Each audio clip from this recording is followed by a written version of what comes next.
The first few fly balls, how challenging that may be, and there's one down the line. Wind's working it away. Wilde with the diving grab. What a way. Foul territory down the line.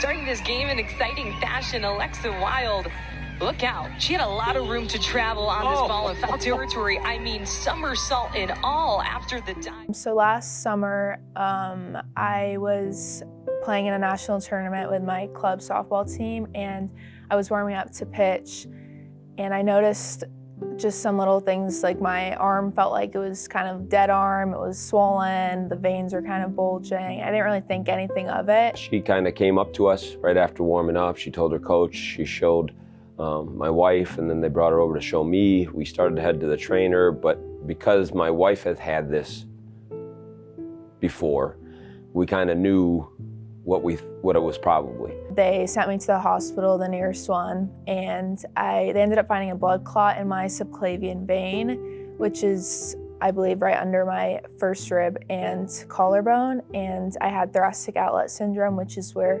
that rib pinches on the vein, which caused the blood clots. I then found out that I had pulmonary embolisms, which made it a little bit more difficult to get out of the hospital. Once I was back home, I think it was about 5 days, I had surgery to remove the clot and then a rib resection surgery after that.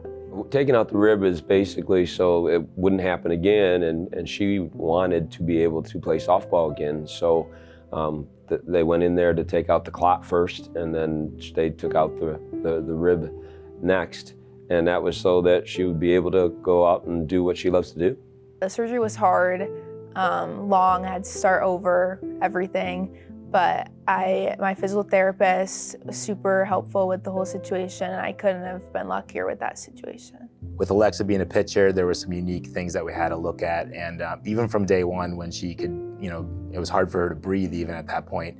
I was asking for pictures of what it looked like of her throwing the softball and just kind of trying to conceptualize what that impact was going to be on the entire arm later on in the rehab process. And then we could really start kind of talking through that as the rehab went on, so we could have some goals in mind and kind of keep her focused on what was coming up.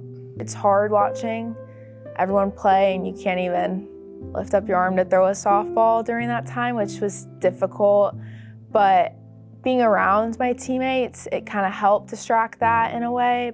It's just exciting to see her out there, see her be able to run, throw, do all the things that she was working so hard on because of all the time and effort and sweat and tears and everything else that she went through. So it was just exciting for us, and couldn't be more proud. It was just something that a lot of people might not have been able to do, but she did. I think it kind of makes you realize how much your sport really means to you, being away from it for so long, but I definitely gained a new perspective with that and realizing how much it meant to me.